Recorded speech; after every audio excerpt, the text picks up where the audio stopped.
Espera aí que já chego lá. Pronto, estou com tudo pronto aqui. Vou compartilhar a tela. Letícia, Érica, quem mais tá aí? Grande Thiago, Mariana, Pronto, tela compartilhada Bruna, aqui. Aline, obrigado aí pela presença. Então, É, pessoal, quer que eu começar já faça, às 9 horas, tá? Essa é a aula 3. ah, Vamos. quer que eu faça a introdução, já que tu Pode vai fazer, tocando? pode fazer. Então, pessoal, bom dia. Vou de novo aqui tomar um pouquinho a palavra para fazer a introdução. A gente já vinha falando desde a primeira aula bastante de sistema dos 3 Cs, né, do coletivismo, da coordenação e da cooperação, que essa é uma criação muito mais que se deve ao Arnaldo do que a qualquer outra pessoa. Então, por isso que eu preferi puxar a palavra para mim, porque para ele ter esse crédito aí. Mas a gente vem falando muito de boa fé e probidade durante esses dias, e hoje vai entrar mais a função social do contrato, principalmente do contrato em rede e do contrato de franquia. E aí, uma introdução que eu acho legal a gente fazer é, por exemplo, a gente tem no novo Código Civil, no novo não, né? No Código de 2002, né? A gente tem é, a introdução, desde a Constituição, na verdade, da função social da propriedade, por exemplo, que é você dar uma função àquela propriedade para a sociedade como um todo, e não só para o ente privado, a proibição, inclusive, de você utilizar o imóvel de forma totalmente egoística, vamos dizer assim, somente para especulação econômica, e aí você tem o aumento progressivo do IPTU como sendo mandatário da própria Constituição e que veio a ser adotado até aí em São Paulo, né? Pelo imóvel que não tem produção nenhuma. A gente tem a função social da. Agora me fugiu a palavra, mas a gente tinha a função social da propriedade, que era o que eu queria falar. Ah, mas a função social do contrato ela é muito pouco difundida e muito pouco bem definida pela doutrina sobre o que ela de fato é. Inclusive tem artigos, tem um artigo que saiu, acho que no volume, se eu vejo aqui, 18, na verdade, no volume 19 da revista do Instituto Brasileiro de Direito Contratual, do Hugo Tuboni, que é um jurista muito bom na área de redes também,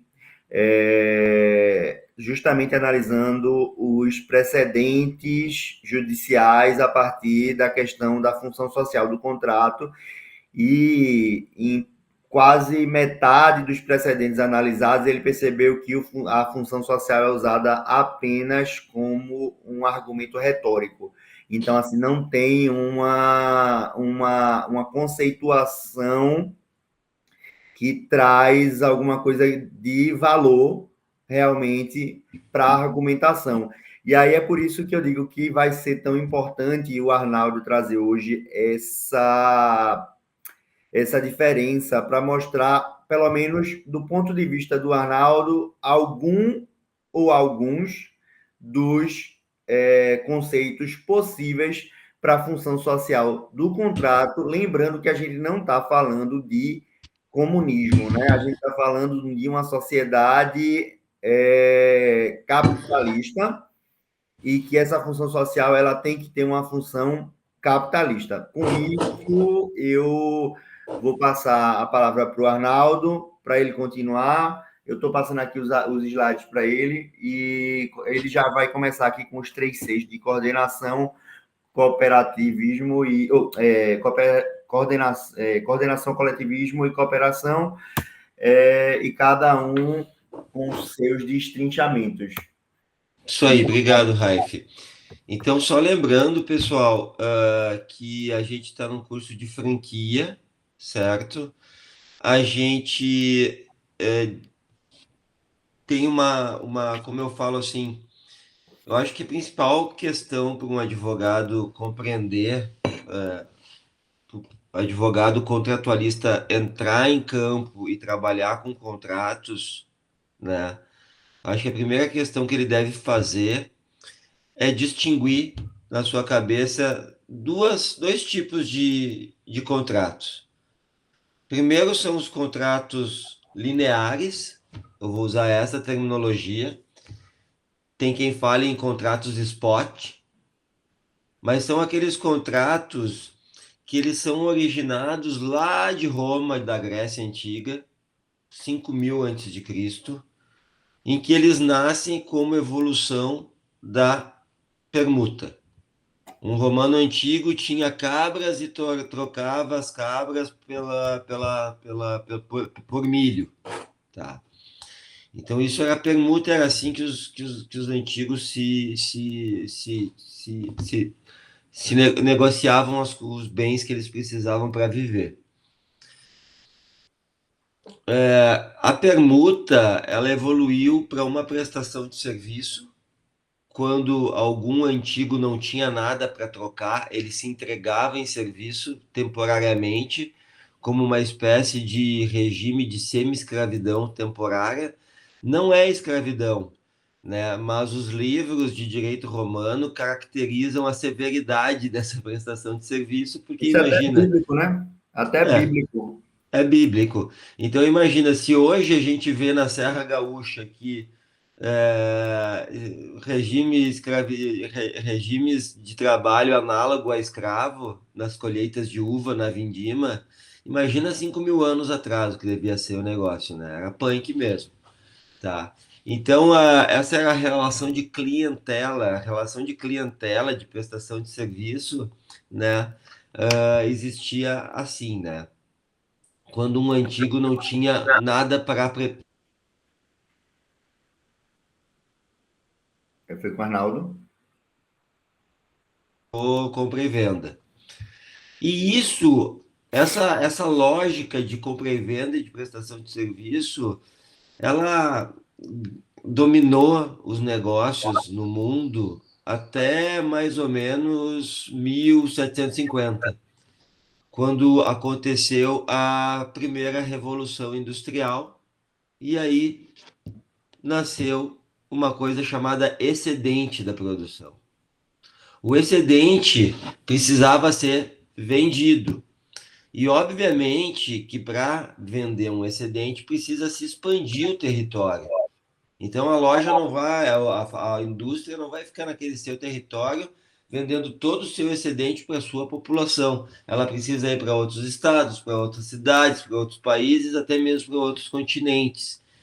E para isso a indústria tem que aumentar de tamanho. Ela precisa ter lojas, distribuidora central de distribuição, precisa ter gerentes, precisa ter toda uma gama de funcionários em outros territórios para que receba o excedente, organize e revenda. E venda, desculpa, né? Então, o que acontece, né? Isso foi uma dor de cabeça gigantesca para as indústrias, por dois motivos. Primeiro, aumentava em muito o custo da transação, porque não se tratava de ter mais estabelecimentos, mais empregados, mais impostos. Segundo, precisava ter um know-how que não se tinha. Uma coisa é uma indústria vender, uma coisa é uma indústria produzir, outra coisa é uma indústria vender. Vamos fazer uma analogia boba conosco. Nós sabemos prestar o nosso serviço, né? Mas talvez a gente não saiba vender muito bem o nosso serviço, né? É mais Aí, ou menos isso. aí você sai da advocacia e vai para o concurso público, quando você não sabe É, fazer isso. mas é mais ou menos nessa pegada, né? Tá? Inclusive, Então, Arnaldo, eu ia te assim, perguntar, se pode ser se nessa aula deixar o áudio aberto para ir discutindo contigo? vai firme, vai firme, vai Beleza. firme. O importante é a gente discutir, tá? Então, assim, é mais ou menos isso. E daí, ainda tem mais uma outra característica, que não se trata só do know-how de vender, se trata de conhecer aquele território onde se vai vender. Quem vai comprar? os comerciantes que vão comprar para revender, os clientes daquele território. Então, é uma expertise totalmente complexa e que a indústria logo se deu conta que não tinha capacidade para fazer a venda. E aí, aí nascem duas novas categorias profissionais, digamos assim, no mundo, que é a representação comercial e a distribuição, né? Nasce aí lá na primeira Revolução Industrial. E depois da revolução da representação comercial e da distribuição, né, 100 anos depois, 200 anos depois, não, 150 anos depois, ali por 1920, começa a nascer, né, a franquia nos Estados Unidos, né? Mas vejam que a franquia, ela parece um misto de representação comercial e distribuição, né? Porque vai trabalhar com a marca que nem distribuidor, vai trabalhar com o estabelecimento físico que nem distribuidor, vai fazer venda que nem o representante. Tem uma evolução. A franquia, para mim, parece uma evolução da venda em relação ao representante comercial, ao distribuidor. E depois que vem a franquia, daí sim, né? Explode. É associação comercial, é inúmeros e inúmeros negócios pautados na racionalidade da franquia.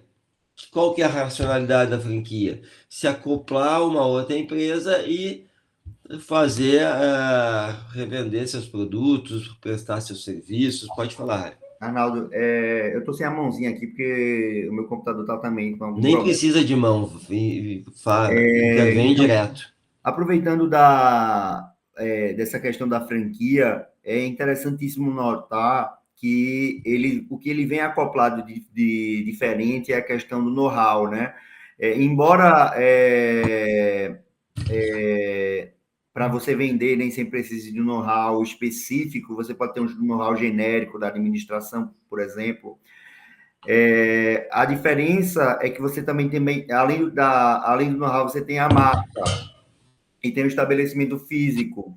E a gente tem que, historicamente, a franquia é um instituto norte-americano. Embora ele tenha surgido na a palavra franchise, seja etimologicamente vinda do franchisage, né, do francês,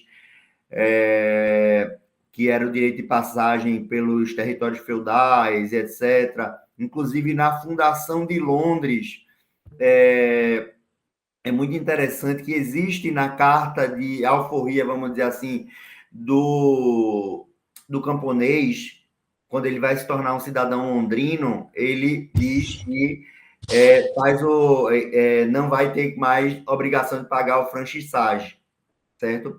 Mas a questão é que a franquia, como a gente vai delineando ela hoje, muito menos complexa lá com a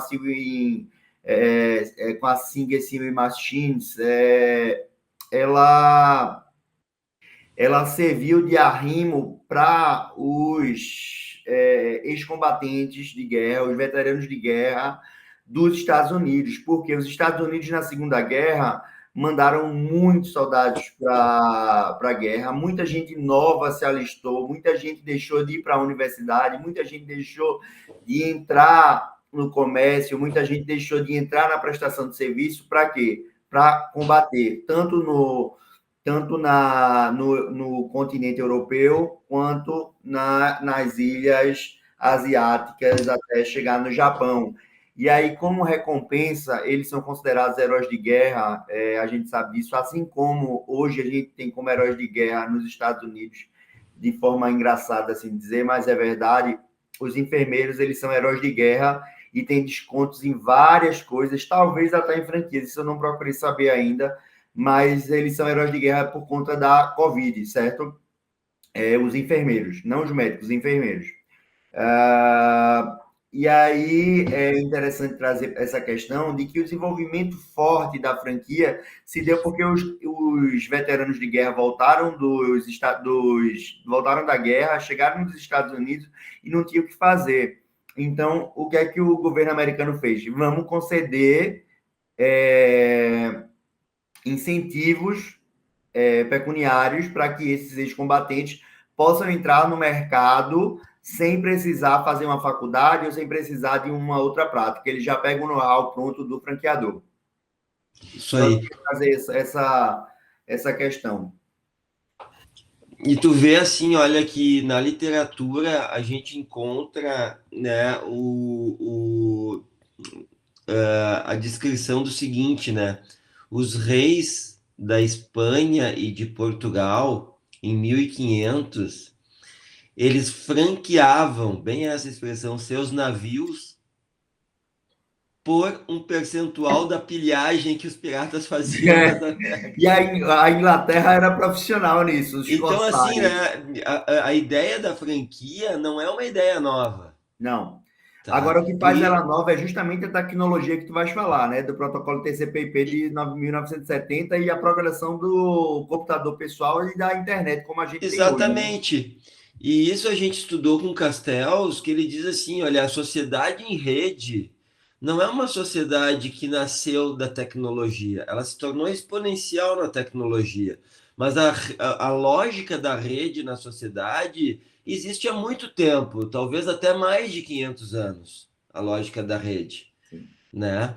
Que é esse negócio, o que, que é a rede, né? É ter vários parceiros comerciais que não são sócios, não são empregados, não são consumidores uns dos outros, são parceiros comerciais. Então, eles estão numa rede de parceria. E a gente vê que sim, é exatamente isso, porque vamos lá, vamos descrever a franquia em traços, tá? Eu tenho um meio, certo?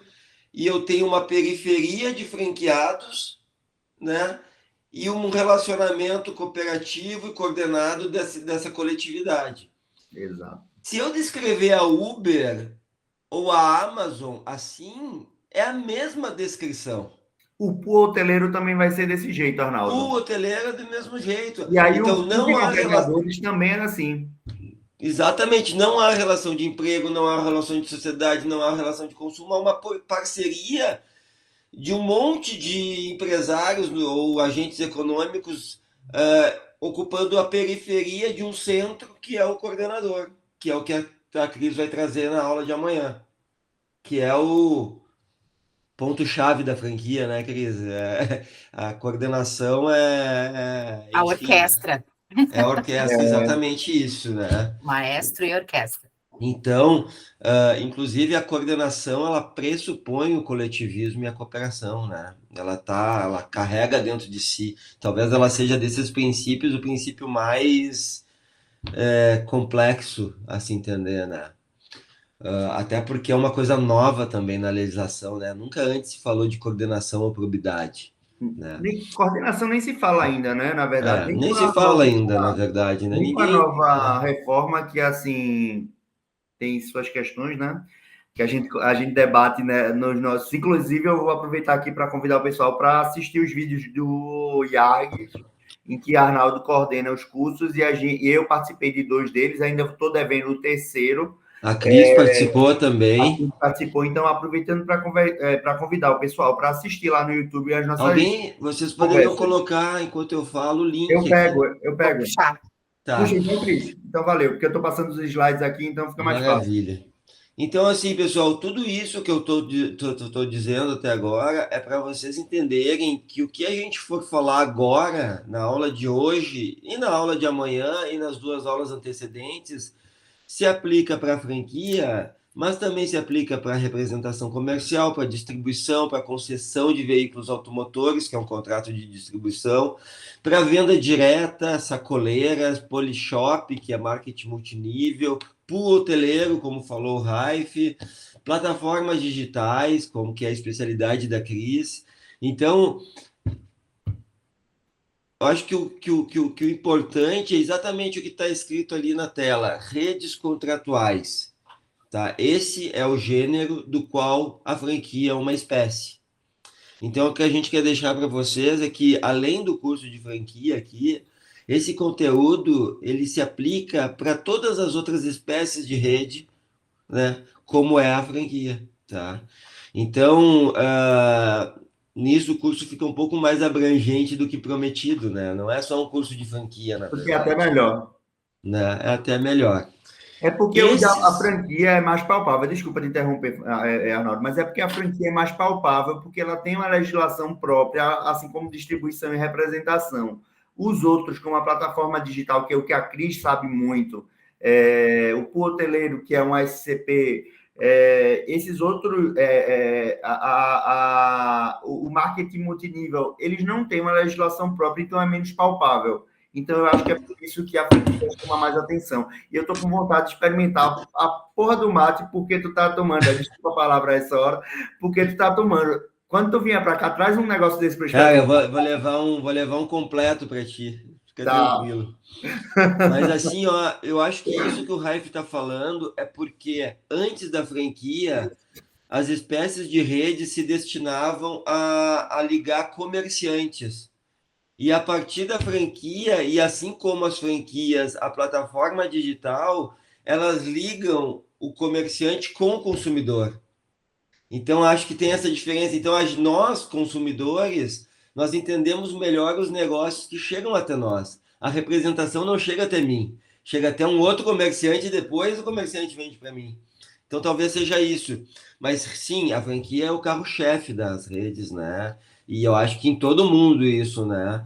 O livro do Günther Teubner sobre redes contratuais é a franquia. Eles começam os dois primeiros exemplos do livro no primeiro, ele coloca a problemática das redes com dois exemplos de franquia. E, Né? Arnaldo, eu vou contar uma história aqui que eu acho que eu já te contei, mas é engraçado que a franquia, eu me especializei nela, mas foi a franquia que afundou os negócios da minha família. Uma parte, a gente teve que migrar para a construção civil. A gente foi para a construção civil, mas o que é que acontece? Meu avô veio em 1951 para o Brasil, logo após a ocupação israelense na Palestina. Embora ele se desse muito bem com os judeus, e soubesse e fizesse troca de mercadorias, contrato de permuta, spot de frutas, certo? Ele veio para cá para fazer representação comercial de tecidos. Por quê? Porque naquela época, em 1950, 1960, 1970, você não tinha shopping center, você não tinha loja com vestido, com roupas prontas. O que é que você tinha?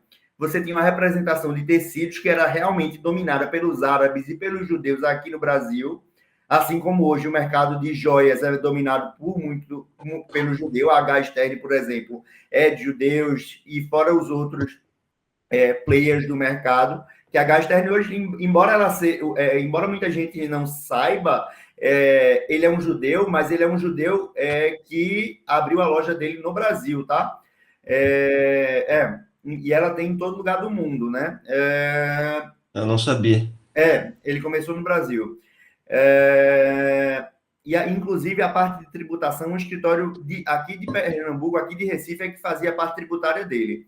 Mas, enfim, isso não é mais importante. Eu estava dizendo era o seguinte, que a representação comercial, meu avô saía aqui de Recife, ia lá para São Paulo, negociar os lotes de tecido, etc., para pegar esses lotes de tecido, comprar a prazo, trazer para cá, porque assim, não é um contrato, essa compra a prazo não é um contrato de longa duração, porque a longa duração ela não é querida, ela é uma necessidade justamente para você fazer o pagamento das parcelas, não é íncito ao contrato. E depois ele colocava os irmãos dele como caixeiros viajantes.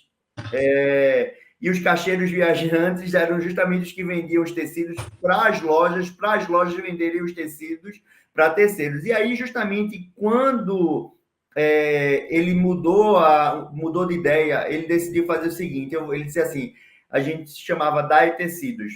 E aí a Dae Tecidos ela foi abrindo lojas próprias, Próprias. filiais em várias cidades do interior de Pernambuco. E aí a capacidade de controle se tornou impossível, se tornou um problema de agência. Por quê? Porque quem está lá na ponta está roubando mesmo quem não está vendo de perto. Então, o que é que aconteceu? Quando aconteceu isso, em paralelo, começaram a surgir os shopping centers, as lojas de marca, as franquias de lojas de roupa, a desnecessidade de você fazer a sua própria roupa e a possibilidade de você comprar a sua roupa já pronta.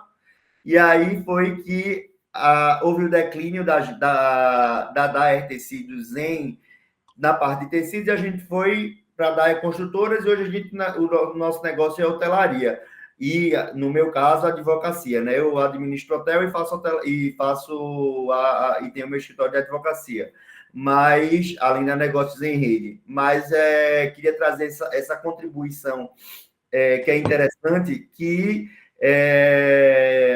antes da representação comercial o distribuidor, ele tinha esse problema de agência, que continua existindo, mas ele é muito mais reduzido na franquia por conta do lucro residual. Sim, cara. Na verdade, além disso, quando a gente vai para a administração de empresas, na literatura, né, o que se tem de mais antigo sobre franquia na literatura de administração de empresa é justamente a franquia como uma solução ao problema de agência, né? Pronto. Então, qual que é o problema de agência da filial? Gerentes, né, empregados, né, sem o ânimo para dar o máximo de si. Reduzir despesa também, né? Tu troca esse gerente por um empresário autônomo, né? Se ele quebrar, ele quebra o negócio próprio. Aí é outra história. Então, isso a franquia tem uma explicação na teoria da agência, na teoria dos custos de transação. A franquia tem assim, olha, gente, na administração de empresas, e isso nos é muito útil no direito para entender aonde nascem as obrigações. Na administração de empresas se aplica pelo menos umas 7 teorias à franquia. E todas elas estão certas. Todas elas Arnaldo, explicam um pedacinho da franquia. Tá? deixa eu fazer um pedido, não sei se, porque assim, como a gente está num curso de advogados, eu acho que seria interessante tu fazer uma breve introdução sobre o que é a teoria da agência e do principal. Eu acho que eu vou fazer o seguinte, vou dar na aula de amanhã um material pronto. Pronto, beleza. Senão, talvez, se a gente cair para administração, pessoal, eu não saio mais, porque eu acho que eu sei mais de administração do que de direito hoje em dia. A gente não sai mais. Você Mas, sabe de pessoal, tudo, Arnaldo. Você é um tudólogo. olha, eu vou te dizer, não, tá uma loucura. Depois eu tenho que falar com a Cris sobre tudo que tá saindo lá no meu doutorado, que eu comecei a fazer as questionários semi-estruturados. E eu só tô pesquisando plataforma de mobilidade urbana, né? Então, assim, ó, tem coisa que a gente não imaginava que sairia, muito insight novo. E eu viajando aqui. Vocês falando disso aqui, eu tô aqui só pensando em franquia. É, mas essas plataformas seguem a lógica da franquia, né? Isso que é interessante. Então, pessoal, para tudo isso, né, aplicando os 3 princípios que o Raive falou que é mérito meu, mas na verdade esses 3 princípios eu vou contar a história deles em 1 minuto. Na minha banca de mestrado, né, o professor Fabiano Koff Coulon, que é um professor da Unicinos aqui, ele disse assim para mim: Arnaldo, tá tudo muito bem, tudo muito certo, tudo correto, mas me faltaram critérios para eu entender melhor, para ser mais fácil de eu compreender isso tudo. Daí eu, putz, critérios, fui atrás de critérios, comecei a ler os livros e, pegando o livro do Balestrin e do Verschoor, que são os meus primeiros professores de administração de empresas, eles falam, e eu acho que vai passar nos próximos slides, em 3 características das redes, né? Que é o objetivo comum, que é a gestão e governança e que é a interação, o relacionamento entre empresários. E aí eu li essas três características como os princípios. O objetivo comum eu li como coletivismo, a gestão e governança eu li como coordenação, e a interação, eles mesmos falam que é uma interação cooperativa, né? De cooperar. Chega a ser uma obviedade isso, né?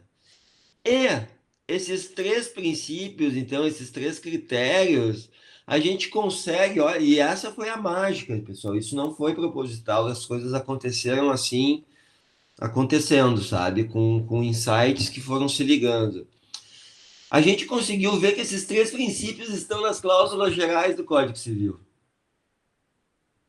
Na função social, através da proteção do interesse coletivo, no artigo 421, 423, 424, e a coordenação e a cooperação que estão lá na boa-fé, no 422.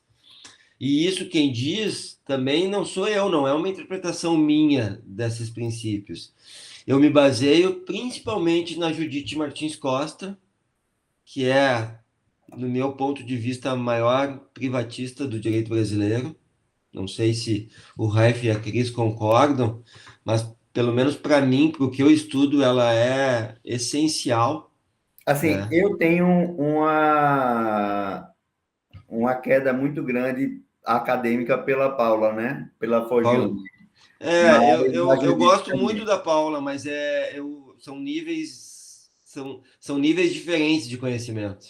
É porque a Paula, você pega o livro dela, principalmente o de teoria e prática de contratos, e aí você tem milhões de ideias do que escrever, porque ela joga muitas coisas diferentes que estão acontecendo e efervescendo no mercado. Então, ela talvez seja um dos livros que vale a pena você comprar toda a edição. Claro, e eu acho que assim, olha, independentemente, essa é uma questão interessante, né? Porque independentemente da capacidade do autor, dependendo do trabalho que ele faz, ele é recebido de forma diferente, né? Então, por exemplo, vou dar um exemplo bem prático e sem falsa modéstia, né? Existem todos esses professores que a gente fala são professores bem mais tarimbados, com muito mais tempo, com muito mais trabalho, muito mais escrita, né? Do que eu, obviamente.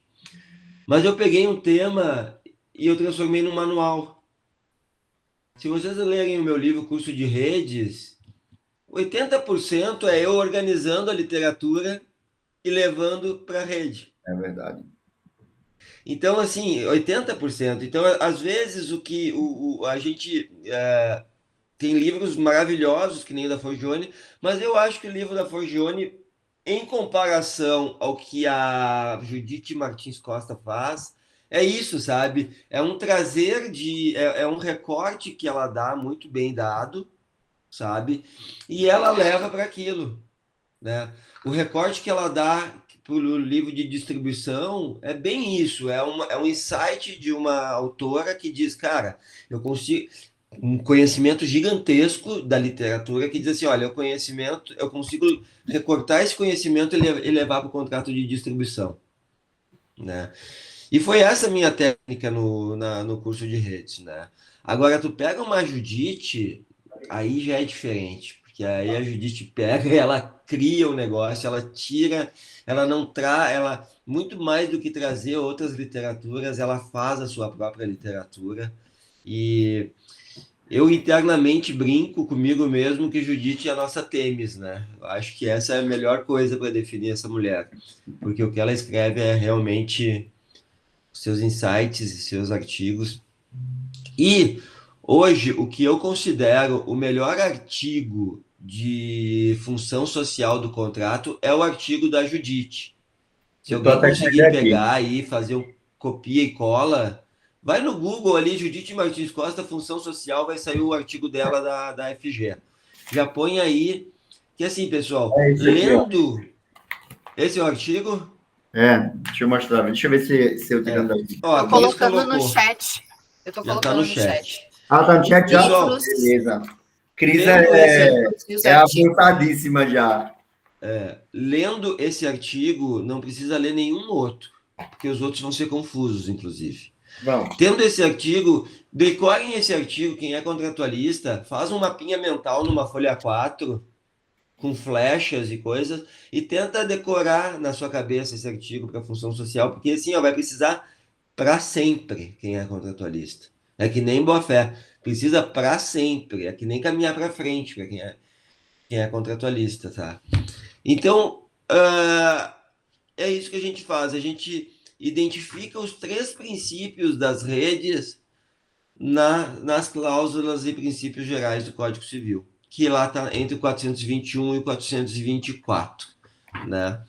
Pode passar aí, Raif. Posso sim, claro. A gente vai começar com 421, tá? A liberdade contratual será exercida nos limites da função social do contrato. Pessoal, aqui a gente tem já uma atualização de redação de 2019. Antes era a liberdade de contratar, e daí a literatura se desenvolveu no sentido que liberdade de contratar é uma coisa, liberdade contratual é outra, e na verdade esse princípio E é da ela tinha liberdade outra contratual. mudança, Arnaldo, que era um pouco louca. Se eu não me engano, a liberdade será exercida em razão dos limites. Ou Em seja, razão dos você limites. fazia com que uma atividade empresarial tivesse a razão de ser dela A função, a né? função O social, que limite. não é o caso, é os limites mesmo. Então, assim, né? E aqui a gente tem 2 princípios. O princípio máximo, que é o da liberdade contratual. Esse é o princípio máximo do direito privado brasileiro. E a liberdade contratual, esse princípio é o que, gente? Esse princípio é a forma de se executar o princípio da livre concorrência, certo? Então, assim, ó, pensem assim, num ângulo maior a gente tem a livre concorrência lá da Constituição Federal, e a forma de se exercer a livre concorrência é a partir da liberdade de contrato, liberdade contratual. Tem lógica, né? Vamos lá, macro, livre concorrência, micro, liberdade contratual. E a liberdade contratual, então, é um princípio contratual, mas ela tem limites, né? E esse limite é um outro princípio, né? Então a gente tem 3 princípios encadeados: liberdade, não é liberdade econômica, é livre concorrência, liberdade contratual e função social, um escalonamento, né? Livre concorrência como princípio constitucional, liberdade de contratual como forma de exercer a livre concorrência e função social como exceção à forma de exercer a livre concorrência, né? E aí se pergunta, né, Bom dia, o que é Rodrigo. a função social, Demora para te responder, porque eu né? estou dando um E o curso que é a função técnico, né, social que para as fala franquias e para as só redes da contratuais? fala virtual, só para te Deixa eu dar responder, uma mas mutada vai dar aqui no certo, já Raif. consegui as contas, etc. Deixa eu só terminar Raif, essa de turbilhão, porque eu estou dando curso de segunda a quinta, mas vai dar certo, viu? A gente vai conseguir fazer. Raif, muta aí quando tu for falar, senão. Tá ouvindo, Raif? Desculpa, Arnaldo, eu Tá. tive que mandar um áudio aqui de urgência. Se quiser, pode repetir, é só porque Não, eu não, tive que mandar um é só áudio. mutar. Quando tu for, só muta aí, que daí não nos atrapalha. Ah, é porque eu pensei que eu tinha mutado no computador, desculpa. É porque eu não Tá, consigo não tem mutar. problema. Daí, assim, pessoal, feito esse escalonamento, tá? O que que a gente tem? A gente tem a função social, né? E a função social aplicada às redes. O que é, em princípio, em termos gerais, a função social? A função social é a forma pela qual os contratos e os negócios são incorporados na sociedade brasileira a partir da Constituição Federal. Então, a função social é a forma como os negócios se encaixam na nossa sociedade brasileira. E a nossa sociedade brasileira, ela é formalizada pela Constituição Federal, certo? A Constituição Federal traz ali os princípios da solidariedade, tudo mais, ali no artigo 1º a 7º, né? E depois a nossa estrutura governamental, institucional, mas, tá? a função social é a forma como os contratos se encaixam na sociedade. E tem que ter um norte para os contratos se encaixarem na sociedade. E esse norte é a Constituição Federal. Nesse sentido, a gente tem que entender como que os contratos de franquia se encaixam dentro da nossa sociedade, né? E dentro da Constituição Federal. Qual que é a hermenêutica para isso acontecer? Para considerar que um contrato de franquia exerce a sua função social segundo o direito brasileiro. O direito brasileiro, tá, pessoal? Né? Como que isso acontece? Bom, nesse artigo que a Cris colocou aí, da função social, a Judite Martins Costa, ela tem, num subcapítulo, ela fala sobre a eficácia transsubjetiva dos contratos. Ou seja, tem a eficácia intrassubjetiva e a eficácia transsubjetiva. A eficácia intrassubjetiva ocorre naqueles contratos bilaterais de compra e venda, de prestação de serviço, nos contratos antigos, certo? E o que é a intrassubjetiva? É a eficácia entre os contratantes. O que acontece no contrato não atinge terceiros. Mas nos contratos coletivos, nos contratos de redes e nas franquias, acontece uma coisa que é a eficácia transsubjetiva, ou seja, os efeitos dos contratos entre duas partes aplicam-se a todos os participantes da rede. Por que isso acontece? Por que existe eficácia transsubjetiva? Porque o direito ele avançou, né, para reconhecer, né, que coletividades sociais, daí é um conceito menor do que sociedade, coletivismo, né, é qualquer ente coletivo, mas enfim, as coletividades empresariais, elas devem se reger por um sentido único, com um arranjo de sentidos que se aplica a ela. Na administração de empresas, a gente diz que cada empresa, cada rede de franquia tem o seu arranjo institucional, as suas lógicas, as suas regras, o seu estatuto, o seu contrato social, os seus processos, né? a sua prática, né? No sentido de que da prática nascem as normas e os arranjos. Então, como que, né, eu tenho um coletivo de empresários que compartilham processos, práticas e lógicas comuns, mas eu vou ter um direito para cada relação contratual, para cada contrato entre o franqueador e o franqueado A, o franqueador e o franqueado B, o franqueador e o franqueado C, o franqueador e o franqueado D. Como eu poderia ter regimes jurídicos diferentes entre contratos que são padrões, que são de adesão, que estão sob a mesma lógica institucional, conceito de lógica institucional. Procurem isso depois na literatura. Arnaldo, é bem aquela questão de que tu me ensinasse isso, e aí eu gosto sempre de atribuir ao santo o que ele me ensina, a questão de que são relações empresariais, não contratos empresariais que a gente fala, né? E aí, quando a gente tem aquele meio do franqueador com a ligação entre os franqueados, a gente tem aquilo, uma rede em formato de estrela, como a gente chama, já que são relações bilaterais que se formam em contratos bilaterais. Eu gosto de pegar entre esses franqueados que estão soltos aqui e fazer linhas pontilhadas entre eles. Porque, embora eles não estejam ligados formalmente, existe uma relação empresarial que a gente não pode esquecer e que a gente já tinha conversado, até foi uma conversa, não foi nenhuma exposição total minha na outra aula, sobre o freerider, que é o caroneiro ou boleeiro. Tá A aí gente ele. tem aquele que descumpre a cláusula de não concorrência, a gente tem aquele que abre o segredo de negócio da franquia e não prejudica só a franqueadora que está ligada diretamente a ele, mas prejudica toda a rede de franqueados. Exatamente. Então vocês vejam, e isso não é novo no direito, tá? Eu não, a gente tem aqui um problema que é citar aonde existem interesses coletivos no direito, e a gente vai cair lá no Código de Defesa do Consumidor, sendo que a gente sabe que não se aplica ao CDC para as relações de franquia empresarial, porque franquia é uma relação empresarial, não é uma relação de consumo.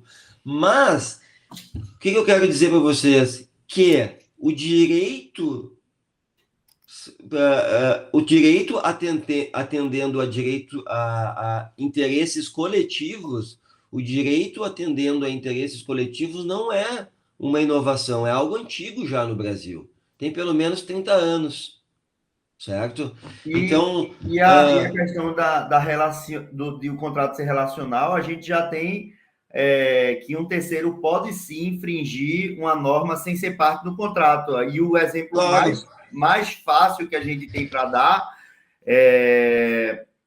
e aí é uma questão de de falta de cooperação, porque você não atinge o adimplemento contratual, e mesmo sem fazer parte daquele contrato, é o caso do Zeca Pagodinho, que todo mundo já está cansado de estudar, que saiu da Brahma, foi para outra cervejeira, que eu não me lembro agora, depois voltou para a Brahma e disse, voltei e não queria que pagasse multa. Ah, não, mas o contrato não era comigo, não era com a cervejeira. Não, mas você sabia, você tem que pagar a multa. claro. Então, assim, é isso, né? A função social, ela pode tratar exatamente disso, de colocar a termo, ou de trazer para o direito, né, relações coletivas que, em princípio, né, diz respeito a pessoas que não contratam entre si. E na franquia, a gente tem exatamente isso, uma coleção, por isso coletivismo, uma coleção de contratos bilaterais em que o franqueado A não assina contrato com o franqueado D, mas os efeitos dos seus contratos são recíprocos, né? E eles assinam contratos iguais, padronizados de adesão. Então, é exatamente isso, né? É a eficácia de contratos a terceiros identificados. No consumidor, a gente fala de terceiros não identificados. Aqui a gente está falando de terceiros identificados. É com essas palavras que a Judite Martins Costa, nesse artigo, volta ali o Raif, que eu quero ver o ano. Esse artigo de 2005, gente. Se vocês abrirem esse artigo e colocarem assim no cursor de localização de palavras, redes contratuais, cara, em 2005 ela fala sobre rede contratual. Isso é fenomenal. Isso ninguém faz. Eu até posso citar essa parte, Arnaldo, se você quiser. Né? Deixa eu dar uma olhadinha aqui, que eu tenho ela grifada. Procura e depois tu lê para nós esse parágrafo. Eu tenho aqui, rápido. Me dá. Tu vai ler no papel. Pronto, ó. Posso dar uma lida aqui? Lê. Vê. Daí a previsão nas leis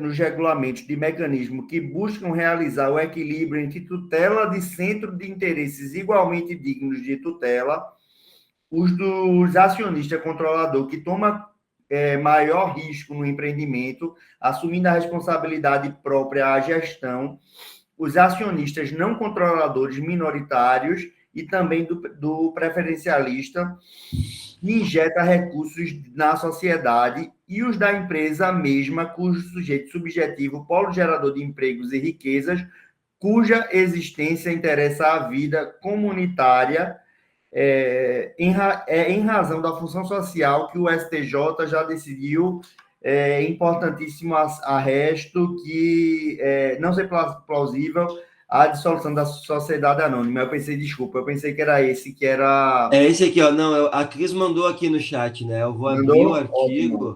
Tá melhor. Aqui, ó. E eu vou mostrar. Gente, mas assim, olha, o que é importante, tá? Mas ela fala de Aqui, ó. rede sim. Ela fala rede, deixa eu procurar. Eficácia transubjetiva, tá lá para a segunda parte do artigo. Tá É porque assim, ao vivo, exatamente na hora, é difícil, viu? aqui, ó. Não, aqui, ó.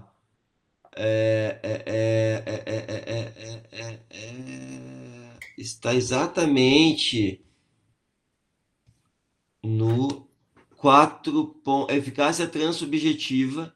Daí, se botar o cursor no localizar, vai aparecer redes exatamente aqui, ó. Não sei se a Cris de repente consegue, ou tu É não que eu abriu ele só, aí, né? no 4.2.2, contratos É, com interdependência funcional. Aí ela traz com os crescentes fenômenos das redes contratuais e das conjugações de interesses rubricadas como parcerias. então, Verdade. Quer que pessoal, leia aqui? olha só, mas só isso. Eu tô com ele Martins aqui. Quer que leia Costa, ele? não, não precisa, Não, mas não? Martins Costa fala em redes contratuais, Cris, em 2005. Mais ou E menos o, na Gui- mesma época que o Ronaldo Porto Júnior, né? Se e eu o não me Ginter engano. Teubner, o Ronaldo Porto Júnior também fala em redes contratuais no livro Desde dele. 98, a primeira edição, eu tô vendo aqui É. dos teus slides. E, e o Ginter Teubner, que é o alemão que fez o maior livro sobre redes, escreveu o livro dele em 2011. É. Então vejam a literatura brasileira, hein? Meu Deus do céu, né? A gente tá bem, né? Não, por isso que eu digo, ela é diferenciada, Judite, sabe? Eu estava até falando ontem com um colega que a gente saiu da escola privatista aqui de Recife, que a gente virou uma escola praticamente publicista, porque a gente teve Bevilacqua, a gente teve Pontes, a gente teve Torquato, e essa escola está toda hoje aí em Porto Alegre. Vocês roubaram o nosso protagonismo no direito Não, privado. que bom. Então, o que eu quero dizer? É uma loucura isso, porque a gente está falando de redes desde 98, gente. Franquia é rede. Então, vejam bem, não existe um livro no Brasil que fala por que franquia é uma rede, certo? Salvo os escritos do Raif, da Cris e meus escritos, porque a gente desenvolve isso. Mas fora isso, não tem ninguém que explique o que é rede. Só que rede já é um conceito desde 1998 que é usado. Então vejam o quão pouco teórica é a literatura de franquia no Brasil. Essa é a crítica. Vocês não vão aprender teoria lendo livro de direito de franquia Eu no vou, eu Brasil. vou, eu vou fazer a defesa de um autor, Arnaldo, que é bom, que eu não sei se tu já chegasse a ler, mas é o Hugo Yamashita Tuboni. Ele é um autor que vale a pena ler sobre contratos Franquia, em rede. Não é o que você está pensando, não. Não é o que saiu na Almedina, não. Ele bom, publicou pela Juruá. Enquanto tu dá aula aí, eu vou pegar ele aqui rapidinho que eu mostro. certo. Então assim, pessoal, mas afinal de contas, Arnaldo, tá, eu entendi, função social é o interesse coletivo da rede de franquias. Um interesse coletivo, né? Um interesse que diz respeito a todos. Qual que é o nome desse livro? Contratos interimpresariais, alteração superveniente das circunstâncias fáticas e revisão contratual. Mas o que é Legal. importante é contratos interimpresariais. Isso é É, relacionado à rede. sim. Esse é um conceito que não é nem do direito, né? O Exato, direito falava em contratos comerciais, né? exato. Então, Então, assim, fica a dica dele. fica a dica. Então, o que é importante para nós entender é que a função social dentro da rede de franquia, ela vai levar à proteção do interesse coletivo da rede. E aí, pô, Arnaldo, qual que é o interesse coletivo da rede? O interesse coletivo da rede é aquele interesse que beneficia a rede como um todo em primeiro lugar e todos os franqueados individualmente em segundo lugar e também o franqueador em segundo lugar, certo? Então, a gente tem dois níveis de interesse. Primeiro que é o coletivo da rede como um todo e depois individual dos componentes da rede. E a partir daí, né? O Ronaldo Macedo, a Judite, ela identifica isso, ela fala da eficácia transsubjetiva, ela fala das redes, mas ela acaba lá na Constituição Federal, na socialidade. Ela diz, olha, o interesse coletivo das redes contratuais, abre parênteses, inclusive das redes de franquia, fecha as parênteses, está na socialidade da relação contratual. E socialidade, princípio da socialidade, é o princípio da solidariedade constitucional.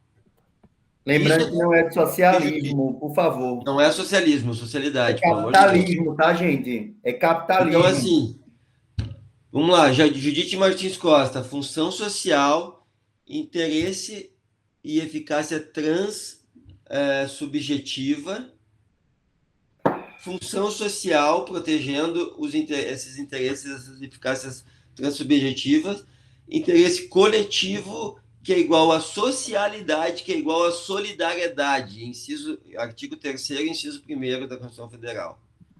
Tá, e o que é, então, a pergunta final? Solidariedade numa rede de franquia. O que é a solidariedade? A gente trazendo a literatura, né? Volto a dizer, é importante que a gente dê as nossas opiniões, eu, Cris e Raif, tá? Sim. Mas é importante a gente ter o parâmetro da literatura, e tem um autor no Brasil que trata disso, entre outros que eu li, que é o Ronaldo Porto Macedo, que ele fala que, sendo a franquia uma rede contratual e um contrato relacional, a solidariedade, que significa também socialidade, ele fala socialidade como sinônimo de solidariedade, está no equilíbrio contratual. Então, olha como que é o raciocínio dos autores. A Judite fala em função social, socialidade, solidariedade. O Ronaldo Macedo Porto fala em socialidade, solidariedade e contrato relacional. O que os autores diferenciam é que Judite Martins Costa chega até a solidariedade, que é sinônimo de socialidade, através da função social. E o Ronaldo Porto Macedo chega à socialidade, que é sinônimo de solidariedade, através dos contratos relacionais. O que eu ligo os dois autores é dizer que, sim, a função social é algo especial nos contratos relacionais. E isso não está escrito na literatura que inventou, por assim dizer, os contratos relacionais, que é, em primeiro lugar, a teoria neo-institucional, em segundo lugar, a análise econômica do direito. Então, olha a conexão para quem quiser fazer um estudo profundo, um artigo ou até um mestrado. Falar sobre função social do contrato e contratos relacionais a partir, então, da junção dessas disciplinas. Então, o que a gente tem, pessoal? A gente tem esse framework entre dois autores que se ligam, né? E aí a gente tem uma relação entre função social e contratos relacionais, que quando a gente volta para ler sobre contratos relacionais, a gente está lendo sobre função deles. É incrível como as coisas se fecham num ciclo de conhecimento, assim, que a gente tem. E o equilíbrio contratual, né? O Ronaldo Porto Macedo diz que se alcança pelo equilíbrio de ônus e bônus. É o equilíbrio de ônus e bônus. O que eu leio que o Ronaldo Macedo está dizendo? Olha, se no livre mercado eu não posso me preocupar com o equilíbrio contratual, porque as pessoas estão negociando e aí é com elas, nas redes contratuais e nas franquias eu preciso sim me preocupar com o equilíbrio, porque essas redes não replicam o livre mercado, elas são uma vantagem em relação ao livre mercado. Tu não sai de um mercado, de um ambiente competitivo como o livre mercado, para entrar numa rede de franquia e competir com o livre mercado e dentro da rede de franquia. Seria uma incongruência se pagar por isso. Seria uma estupidez se pagar por isso. Não se paga para entrar numa franquia para concorrer com os franqueados, porque tu estaria aumentando o teu próprio ambiente de concorrência, né? Então, se entra numa rede de franquia para estar num ambiente forte, num ente coletivo que é mais forte que as individualidades do mercado e que é mais forte que qualquer empresário individualizado, né? Essa é a função. Então, ali sim o equilíbrio tem que ser diferente. Com isso, se quer dizer que a função social não tolera qualquer ato de vantagem que os franqueadores tenham em cima dos franqueados, né? A gente vê muita política de franqueador ajustando preços, né? O franqueado está vendendo mais isso, eu vou botar uma taxa. Foi assim quebrou inúmeras. Eu não vou falar o nome, mas uma franquia de roupas de surfistas mesmo, que foi quebrada por isso, porque o produto que ele mais vendia, ele tinha o 3 vezes, né?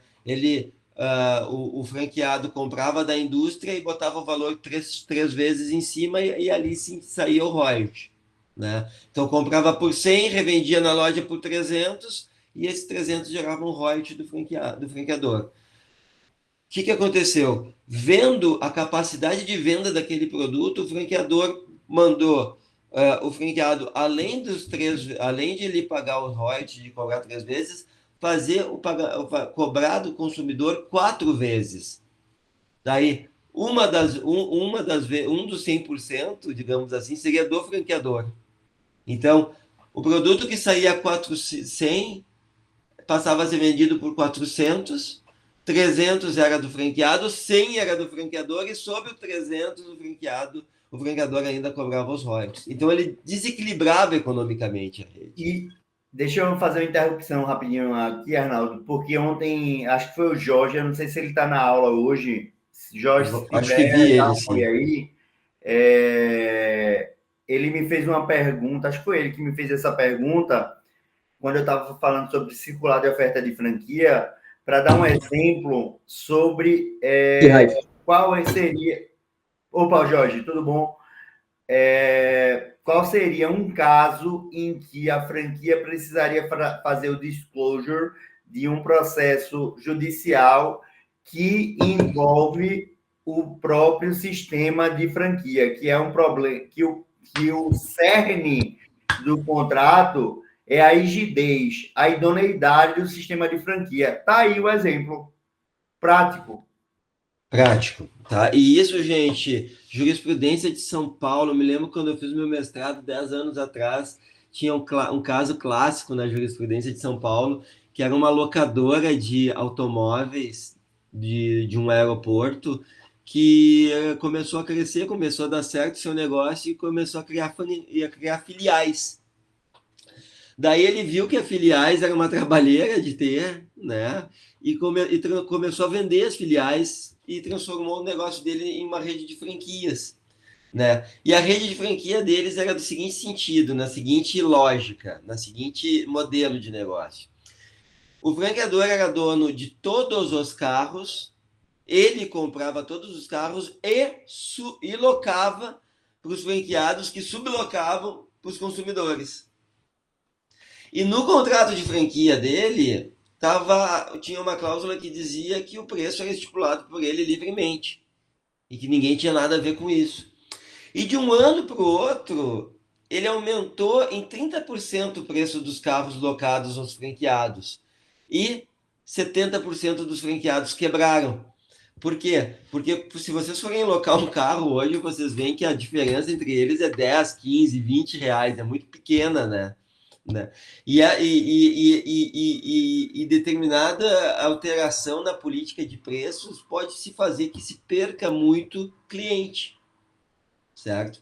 Então, o que o franqueador conseguiu aí?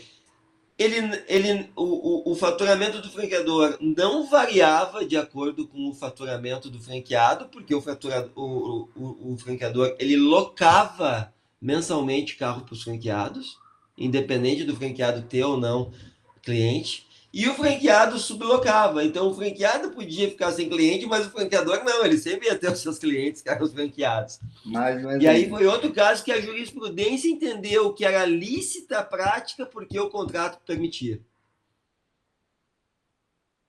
Olha o nível. Poderia se discutir nesse caso uma relação ao próprio sistema de franquia? Sim.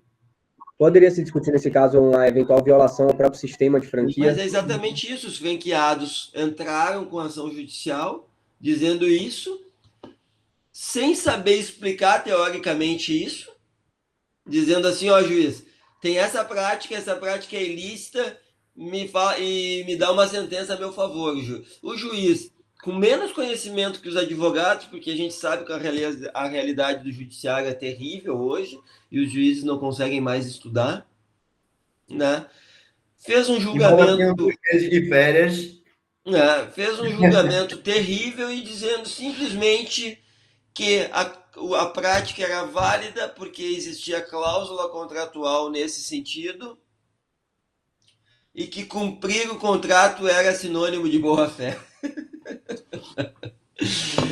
É um absurdo, cara, é um absurdo, né? Mas isso não é um absurdo, Jorge, isso é desconhecimento teórico, tá? Absurdo é o que a gente vê de inúmeros trabalhos jurídicos, seja de advogado, seja de Ministério Público, seja de juiz, sem conhecimento teórico, né? Isso que é um absurdo. A gente, quanto profissional do direito, e por isso que esse curso é muito importante, eu acho que agora a gente chegou num ponto que a gente explica o porquê desse curso teórico. Entende, Jorge? É por isso. É um absurdo não saber essa teoria que a gente está passando para você sobre franquia. É um absurdo que nenhum livro de franquia no Brasil trate disso, né? É um absurdo não conhecer teoria, né? Se a gente, pelo menos entre nós contratualistas, tá? Então é isso, pessoal. Sobre função social é isso. Passa aí, Raif. Passo sim. Daí esse material é disponível, vocês vão ter, daí vocês vão Você ler. quer que passe direto para Macedo Júnior ou quer que... Isso aí tudo eu já falei, Pronto. tá? Então vamos 423, Vamos. que é proteção do contratante aderente, né? Exatamente. Daí, pessoal, além do 421, que protege o coletivismo da rede, que tem, então, função social igual direitos e interesses da coletividade. Então, função social igual coletivismo, certo? Mas, além dessa proteção ao coletivismo do 421, a partir da função social, nós temos o 423 e 424 também trabalhando na consolidação da coletividade da rede. E como é que ele faz isso? Faz isso dizendo assim, olha, quando houver no contrato de adesão cláusulas ambíguas ou contraditórias, deve-se adotar a interpretação mais favorável ao aderente. Tá? Eu vou ler assim, ó, quando houver no contrato de franquia, vírgula, que é de adesão, vírgula, cláusulas ambíguas e contraditórias, dever-se-á adotar a interpretação mais favorável ao franqueado. Pode falar, Jorge. Fala aí, cara. É que esse artigo me lembrou outro que a gente poderia reforçar, que, salvo engano, é o 113, inciso 4. Calma, tá lá no final, velho. Calma. Pelo que eu tô vendo, Raif, o Jorge já tá fazendo... Faz perguntas, ele antecipa as perguntas, é isso? Mas é bom, quer dizer que ele está atento na aula, ele deve ter estudado antes, ele é esperto, pô. Tá certo. Então, assim, eu gostei da participação dele, ele participa bem. Aí, Jorge, parabéns.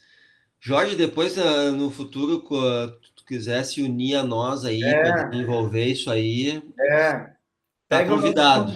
Tu tens os nossos e-mails aí, Jorge, pode falar com a gente pode escrever junto, qualquer coisa.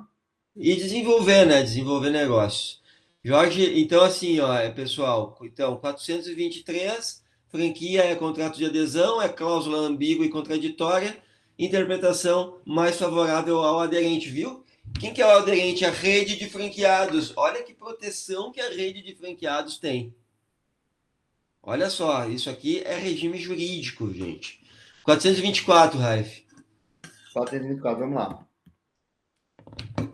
Nos contratos de adesão, como são os contratos de franquia empresarial, são nulas as cláusulas que estipulem renúncia antecipada do aderente franqueado a direito resultante da natureza do negócio. Vou dizer uma coisa que já caiu comigo, já lutei contra isso e a jurisprudência não consegue entender o que eu falo. Talvez eu esteja falando errado, mas num contrato de franquia, renúncia ao direito de foro para litigar. Entra aqui ou não entra, Raif? A jurisprudência com certeza diz que não, porque eu até falei disso aí, dizendo que é questão de vulnerabilidade, o ônus é do franqueado de mostrar que é vulnerável, né? Cara, Quando tu falasse aqui do 424, eu já me afastei aqui um pouquinho, porque eu disse, caramba, se Arnaldo tiver alguma prática dessa daí que deu certo, mas tá eu aí, quero ó, saber. se tu abrir o CPC, tem as ordens de preferência de fórum, não tem? De foro, não tem? Tem. Tem as ordens de preferência, né? E ela diz também que dentre as ordens de preferência, a primeira é o local dos fatos, Os fatos, claro. né? E por exceção se pode clausular.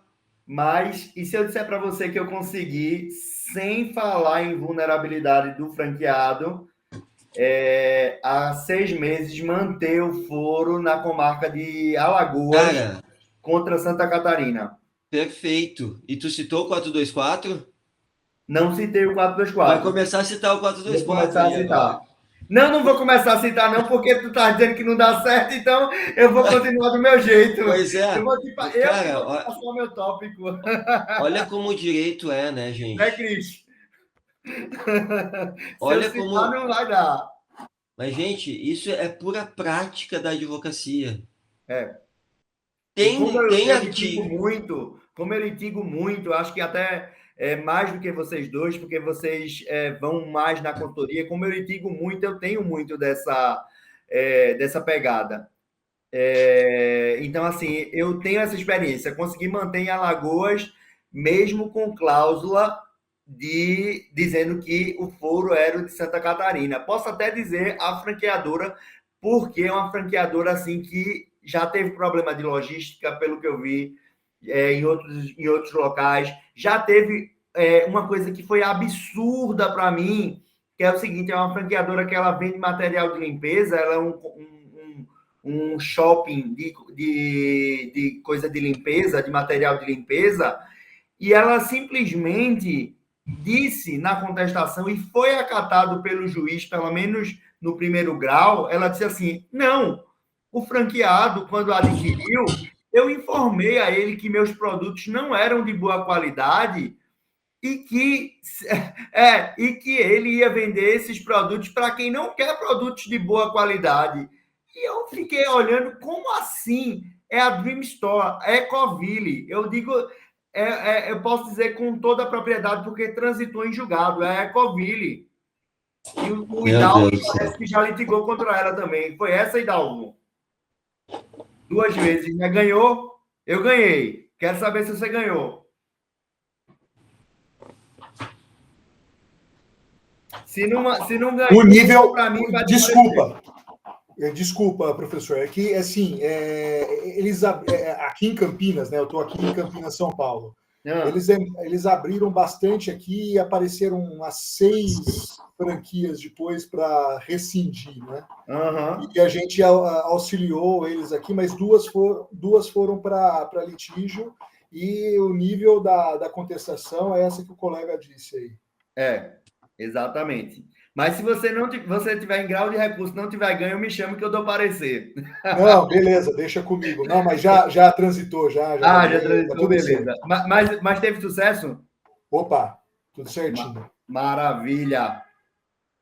Mas é isso aí, pessoal. Então vocês vejam, né? É exatamente isso, né?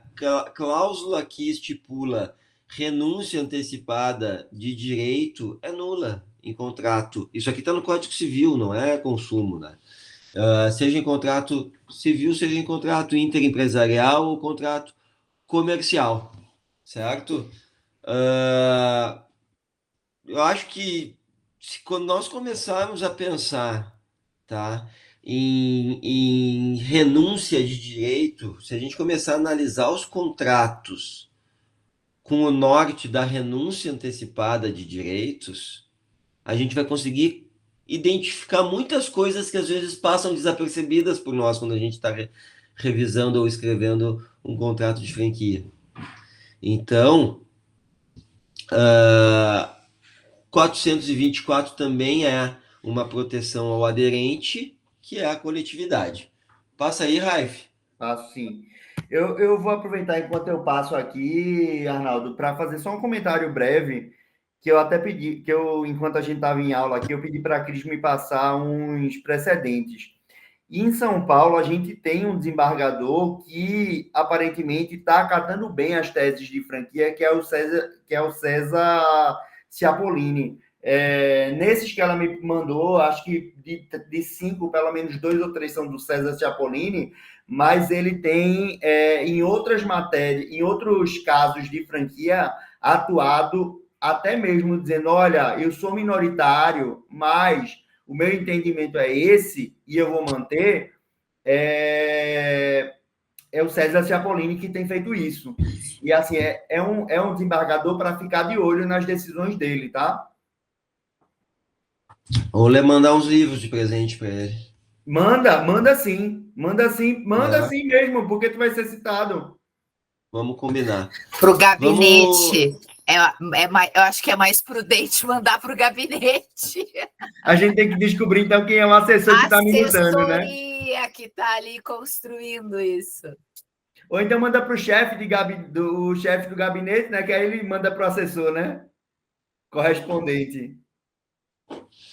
Mas essas duas varas de direito empresarial de São Paulo e as duas câmaras de direito privado empresarial têm surtido muito efeito no direito brasileiro, por isso que eu tenho ficado indignado com essa nova redação do Código de Processo Civil, que limita a eleição da cláusula de foro ao foro de domicílio das partes ou da execução do contrato. Caramba, se eu quero litigar numa vara especializada, eu tenho que ir para São Paulo. E o pior de tudo foi que esse dispositivo, que eu estou escrevendo um artigo sobre, ele não foi apresentado em razão das varas de São Paulo. Foi apresentado porque disseram que estava sendo muito judicializado o processo, muitas cláusulas de eleição de foro para Brasília, porque julga rápido, e realmente julga.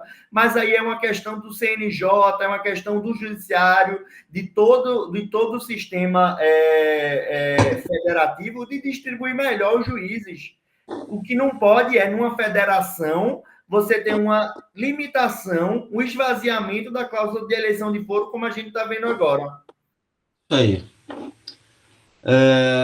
E aí, pessoal, na sequência vem o 421A, que é introduzido pela Lei da Liberdade Econômica de 2019, e que ele traz o princípio da excepcionalidade da revisão contratual, né? E ele busca, então, fazer com que o judiciário revise menos os contratos. O que nós chegamos à conclusão é que o 421A não se aplica a nenhum contrato espécie de rede, dentre eles a franquia. E o porquê? Eu vou dizer para vocês. Vou ler, ó. Os contratos civis e empresariais presumem-se paritários e simétricos até a presença de elementos concretos que justifiquem o afastamento dessa presunção. Então, vamos lá. Primeira coisa, o que está em laranja, presumem-se paritários e simétricos. O que é paridade e o que é simetria? Paridade de poderes, simetria de direitos. Tá? Isso aí é altamente confuso, nenhuma literatura... Não existe ainda, embora eu já li muito sobre isso, mas não existe uma linearidade em relação ao que é o que. Mas a interpretação que eu e o Arnaldo juntos chegamos é a melhor de todas, modéstia à parte. Que existe paridade de armas e simetria de direitos. e a paridade de armas para poder discutir as cláusulas do contrato, não é isso? Então, um contrato em rede de adesão nunca vai ser paritário, ele sempre vai ser imposto e simétrico para saber se o sinalagma do contrato vai estar sendo cumprido ou não. Por exemplo, nós aqui da Negócios em Rede fazemos contratos que não são paritários, mas são simétricos. Exato. O que é difícil de acontecer, hein? Mas a gente faz isso porque a gente entende que é o justo e é a forma certa de se funcionar uma franquia, é o jeito certo da franquia funcionar. Nós formatamos franquia de acordo com a teoria, pessoal. Não é uma. Não é achismo, né? Não tem, e a gente não tem orientação de business to business, dizendo assim, né? A gente sabe que a franquia depende de um coletivo, a gente sabe que são pouquíssimas franquias que dão certo em face principalmente do produto, como o McDonald's, por exemplo, que acertou em cheio lá o seu produto, ou Subway, coisa e tal, que a maioria das franquias precisa da força coletiva para poder dar certo. E com base nisso, né, a gente monta com base em teoria, tá? Então, na franquia não há paridade, muito embora, e nem pode haver, porque é preciso que seja contratos de adesão. A franquia, ela depende do contrato de adesão, porque franquia é padrão. Não tem como padronizar uma rede com contratos diferentes. E daí que nasce a eficácia transubjetiva, né? Então, naturalmente, ele não é paritário. A natureza jurídica dele não é de paridade de poderes, porque ele é um contrato de adesão. Mas pode ser um contrato simétrico. Acontece que essa presunção, ela não acontece, né, até que tem elementos concretos que justifiquem o afastamento da presunção. E qual que é um elemento concreto que indica o afastamento da presunção? A adesão contratual, o instrumento contratual, o papel que tu assina. Nada há de mais concreto do que isso. Então, né, esse artigo 421A não se aplica às franquias, no nosso ponto de vista. É óbvio que a gente está sendo radical aqui, porque é o que precisa ser para passar o conhecimento para vocês, o impacto da ideia. Depois vocês façam um filtro de vocês. Mas a ideia é você convencer o judiciário de que ele não se aplica, né? Porque talvez a convencimento seja esse, seu juiz, porque tem um elemento concreto que afasta a paridade, né? Que é o quê? O fato do contrato ser adesivo. Certo? Olha esse zoom. Olha esse zoom. As partes negociantes poderão estabelecer parâmetros objetivos para a interpretação. Isso acontece na franquia? Não, porque o contrato é de adesão. A alocação dos riscos definida pelas partes. Quem é que define a alocação do risco? Franqueadora, claro. Franqueador.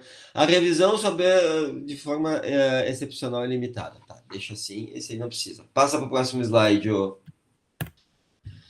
Certo? E então chegamos até a boa-fé. Tá? Querem fazer alguma observação sobre isso aí tudo? Entenderam que, na verdade, pessoal, isso é o que torna as redes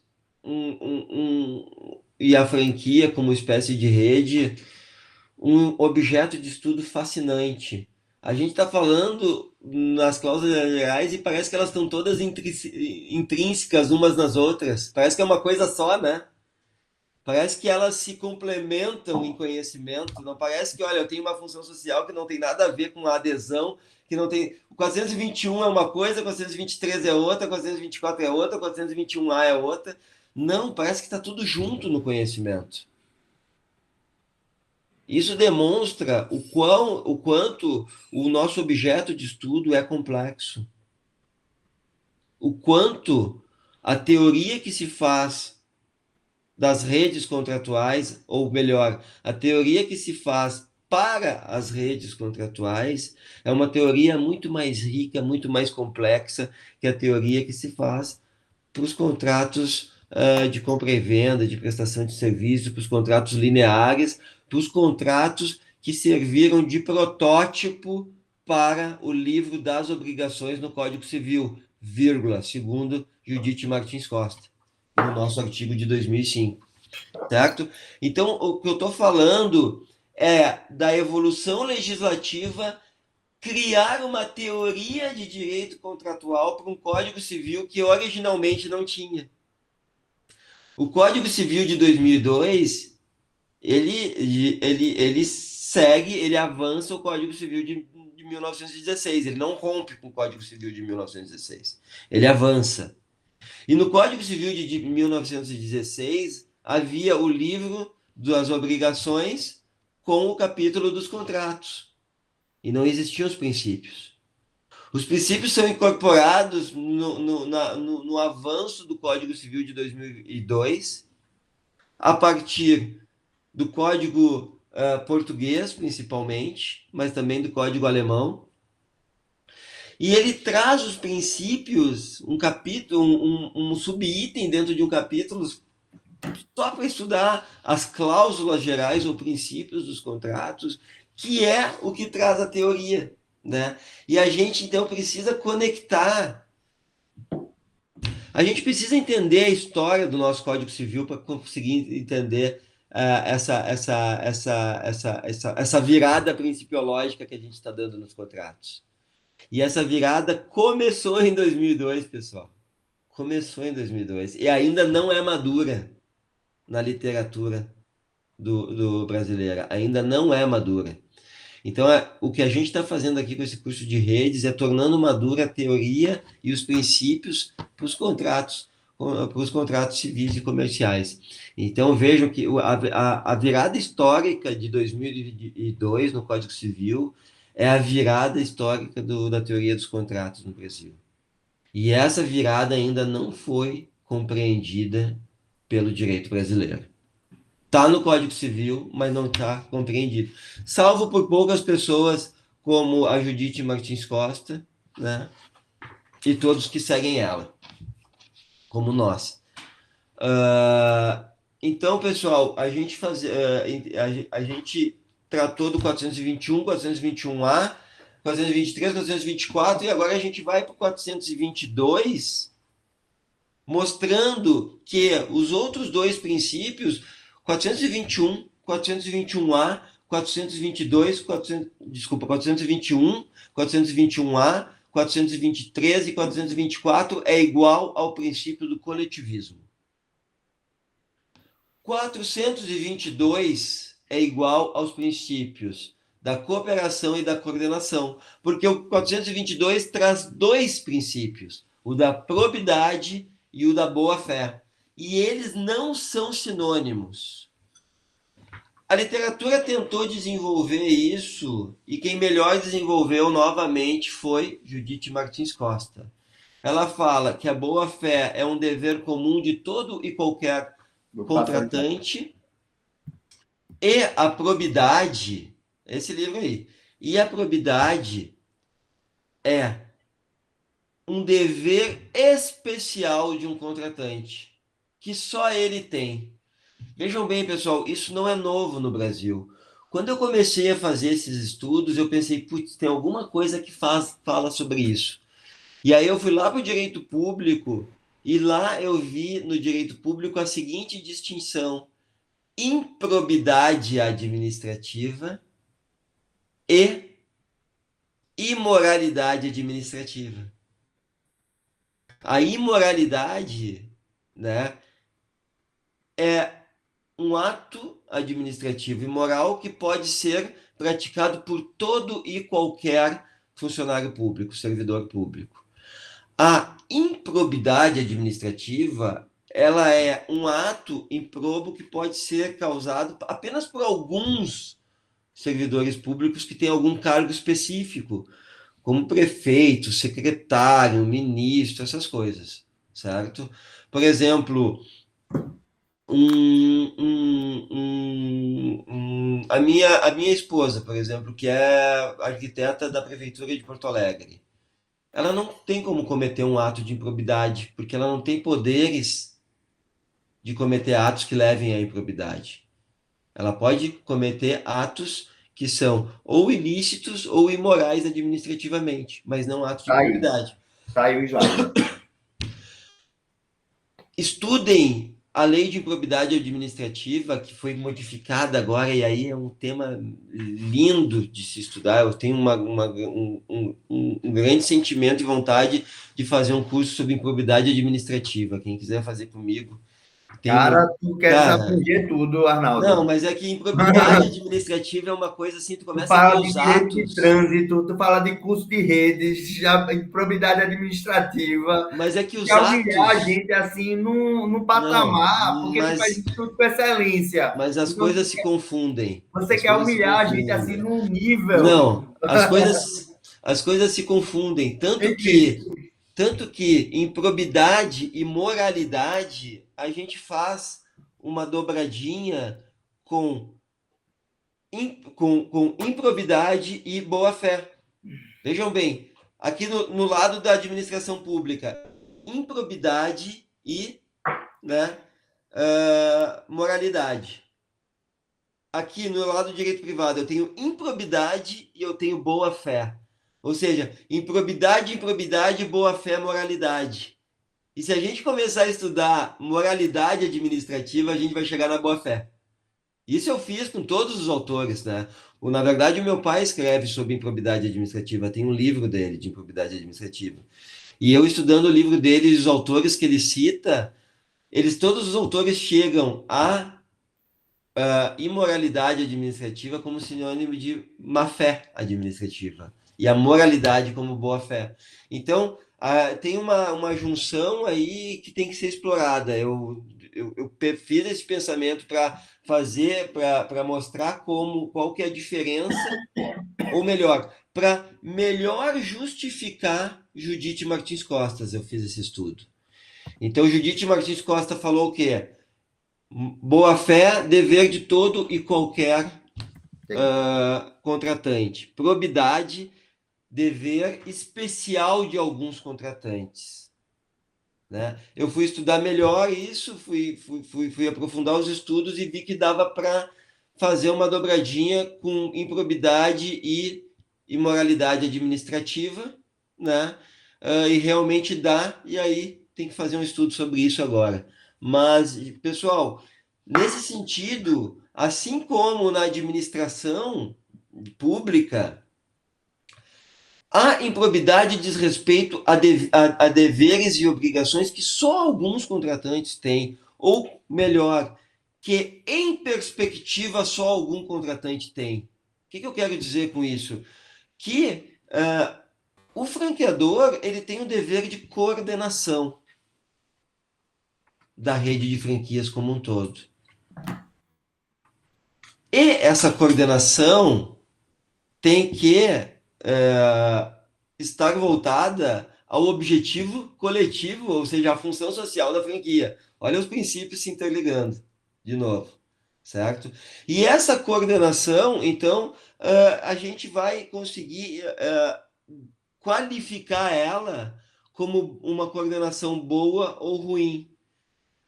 Às vezes, a coordenação é ruim sem o fim de prejudicar ou de tirar vantagem ilícita, por falta de técnica, não saber ser um franqueador. Principalmente os pequenos, né, Cris?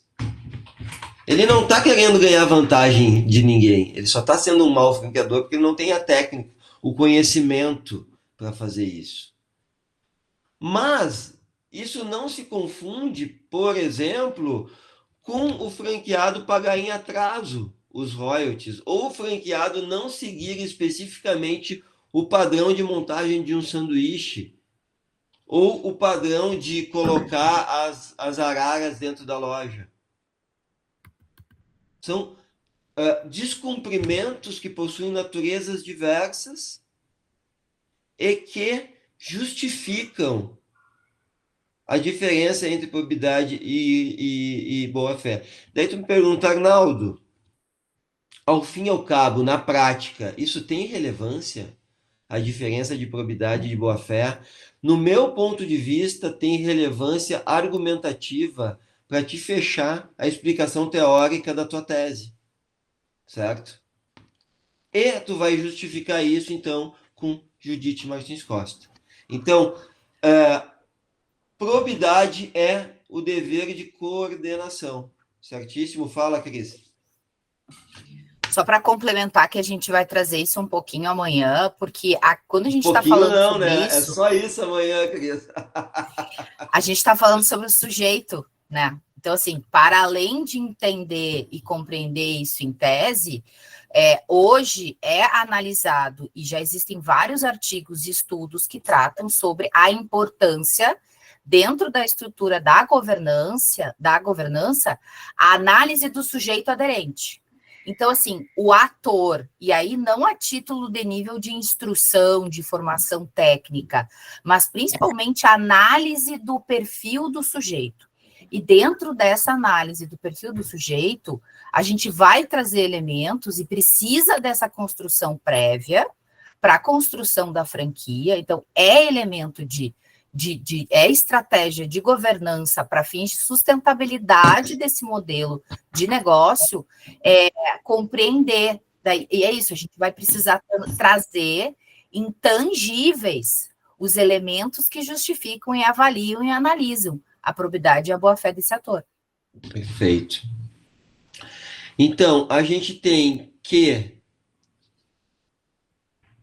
o princípio da coordenação está identificado com o princípio da probidade do artigo 422, porque coordenar é um dever específico de um ator na rede de franquia. Os outros atores, eles devem saber ser coordenados, digamos assim, né? E aí, no saber ser coordenado, vão surgir deveres que são comuns de todos eles. E aí a gente cai para a boa-fé. E, ao fim e ao cabo, saber ser coordenado é saber operar em conjunto. E operar em conjunto vamos trocar as palavras, conjunto e operar, a gente pega a primeira sílaba e fica cooperar. E cooperar não é à toa que toda a literatura identifica como principal semântica que se extrai da boa-fé, do princípio da boa-fé. Se vocês lerem 10 conceitos de boa-fé, 10 artigos científicos ou 10 livros que falem o que é a boa-fé, os 10 livros vão dizer que boa-fé é cooperar. Mas cooperar, pessoal, agora peguem o meu sentido de cooperar, de um cara que vem de parte da administração de empresa. Cooperar é colocar gestões juntas. Então, a gestão da franqueadora se acopla à gestão da franqueada, é um acoplamento de gestões, de gerenciamentos, e as gestões andam juntas. Certo? Isso é cooperar, não tem nenhum sentido axiológico. Não é ser parceiro, ser amigo, bater nas costas, não é nada, não é ajudar, não é altruísmo. São princípios diferentes. Certo? Altruísmo é outra coisa. Também está na Constituição, mas não é cooperar. Certo? Cooperar não é altruísmo. Então, cooperar é conseguir cumprir as coordenadas, né, que são passadas. E aí a gente tem, então, se conseguir voltar lá, o Raif, lá para o início, onde tu identificou os 3 princípios das redes e das franquias. Essa questão de cooperar, Arnaldo, até nos contratos lineares, hoje ela existe, que a gente fala do to mitigate the loss, né? Porque, sim, de reduzir o prejuízo, né? Nesse sentido, e num outro sentido também, muitas vezes contratos lineares são contratos de longo prazo. Isso. E contrato de longo prazo, de certa forma, também tem cooperação, senão não fica ao longo prazo, né? É. Por isso que eu volto a dizer, né?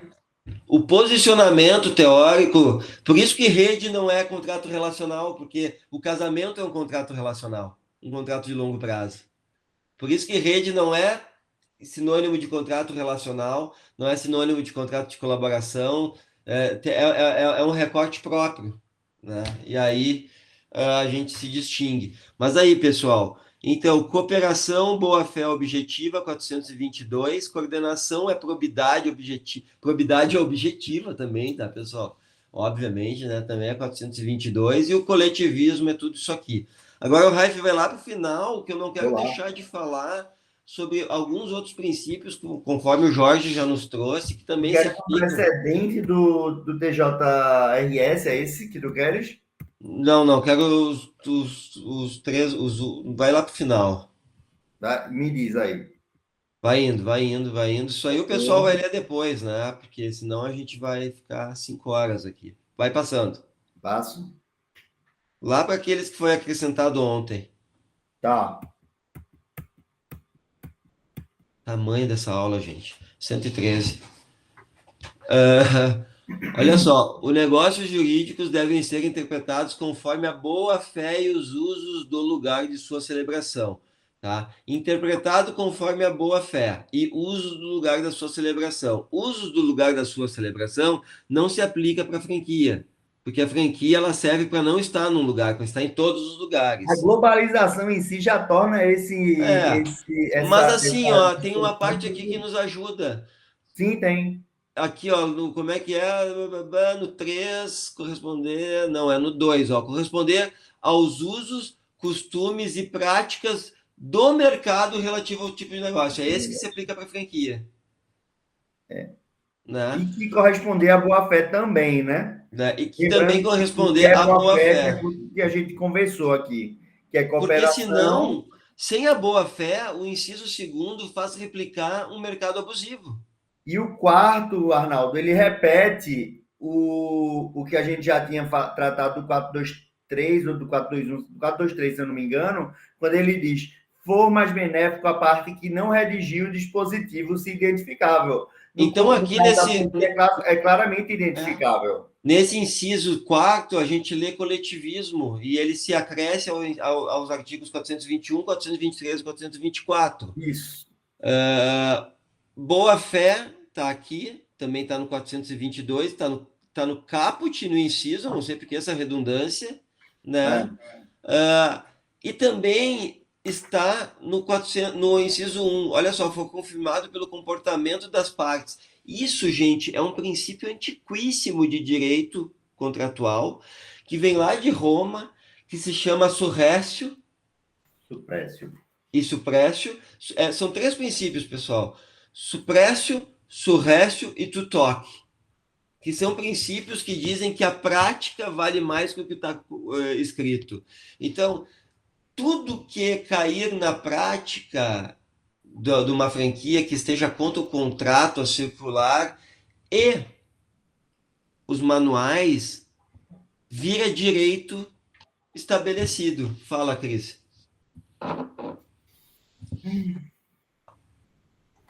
Só para complementar em relação à questão tanto da aplicação quanto isso tem, inclusive em jurisprudência. A gente tem uma decisão, principalmente relação em rede, a gente está falando sobre os contratos de posto de gasolina, e há uma aplicação da suprécio em relação à multa por conta da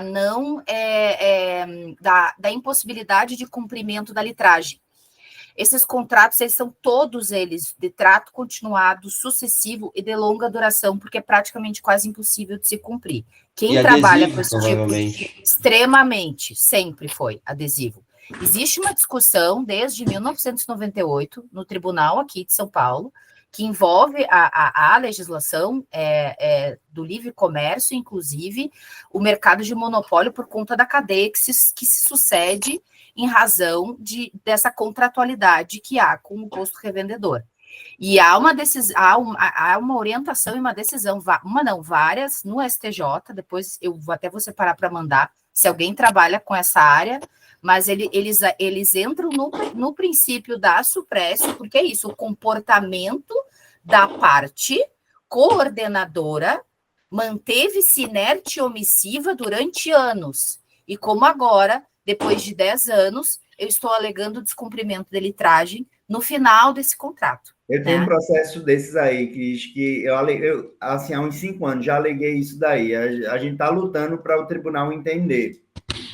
Então, assim, esses princípios suprécio, surrécio e tutoque, eles são sinônimos, não são sinônimos, são expressões da boa-fé, são semânticas da boa-fé, né? Coisas comuns que sempre aconteceram nesses contratos e que, ao fim e ao cabo, se dá uma explicação através da boa-fé. Por exemplo, ó, é a mesma coisa que eu leio assim, ó, o comportamento posterior das partes à celebração do contrato significa um comportamento de boa-fé. É mais ou menos o que está dizendo. Então, nesse sentido, certo, pessoal? O que a gente tem aqui no 113 é 3 incisos que levam à boa-fé. Comportamento das partes posterior à celebração, corresponder ao costume e prática, também isso aqui é lex mercatoria é boa-fé. Corresponder à própria boa-fé, né? Então, inciso 1, 2 e 3 são sinônimos de boa-fé. E ainda a gente tem o inciso 5 que fala assim, corresponder ao que seria razoável da negociação das partes na questão discutida. Isso aqui também não se aplica à franquia. Que negociação, né? Não tem negociação. E a gente não está falando mal da franquia por ela não ter negociação. Pelo amor de Deus, a não ter negociação é da essência da franquia. Senão ela não daria certo. Senão não existiria franquia se não fosse o padrão que impede a negociação. Senão nós não ganharíamos nossos honorários, né, Cris e Raif, se não fosse assim. Então a gente é favorável a isso, a gente concorda com isso, a gente sabe que isso é essencial. Não obstante, isso traz alguns problemas. E é óbvio que traz problemas. Como é que a gente vai tirar a liberdade contratual sem criar problema? Isso é lógico. E a gente está aqui para resolver esses problemas da melhor forma possível, fazendo hermenêutica jurídica. E nessa hermenêutica, a gente sabe que o inciso 5 não vai se aplicar aqui. A gente sabe que o uso do lugar, né, e da celebração não vai se aplicar aqui. A gente sabe que o que ele vai se aplicar é tanto o caput, né, quanto os incisos 1 a 4 do Código Civil, sendo que o inciso 4 ainda leva a função social, a proteção do coletivismo, a proteção do aderente, né, que tem a ver com função social e com o coletivismo, certo? Então, esse 113 tem isso, né? E o parágrafo 2º também não se aplica à franquia, correto? Mas a gente tem mais um outro artigo que é importante a gente trazer. Passa aí, Raif. Passo sim. Só pedir. Vou botar logo todos, tá? Tá. Que é o 475, tá? A parte lesada pelo... Vê se não tem parágrafo 2º, mas deixa eu ver o 475. A parte lesada pelo inadimplemento... Não, tem parágrafo 2º do outro. Você quer? Do outro. Tá, peraí. Deixa eu... Do 473. Aí. Não, do 113. Então eu pedi desculpa. É o 473. Se alguém puder colar o 473... Eita, desculpa então, porque foi o meu advogado júnior que fez. Mas eu acho que eu falei 475 na corrida. Ah, não. Então, vamos parar aqui, então. Não, agora eu só vou ler o 473. Eu não consigo colocar, talvez aquele consiga. Tranquilo, ele vai botar aqui no chat. É o parágrafo único que tu quer? É. Não, mas pode botar o caput também, porque tem que... Coloquei. Okay. A resilição unilateral. O que é resilição unilateral? Desistência. Tá? Nos casos em que a lei expressamente ou implicitamente permita, lei implicitamente permitir é uma piada, né, gente? Meu Deus do céu, quem é que escreveu isso? Opera mediante denúncia notificada a outra parte. Então, em princípio, todas as partes podem desistir dos contratos, se não tiver clausulado o contrário, tá? Se, porém, dada a natureza do contrato, uma das partes houver feito investimento considerável para a sua execução, a denúncia unilateral só produzirá efeitos depois de transcorrido o prazo contratual, com a natureza e o vulto do investimento. Por que isso é importante, esse parágrafo único para a franquia? Porque, gente, em análise de contrato de franquia, não foi uma, nem duas, nem 10 contratos de franquia que eu analisei com prazo indeterminado. Muitas.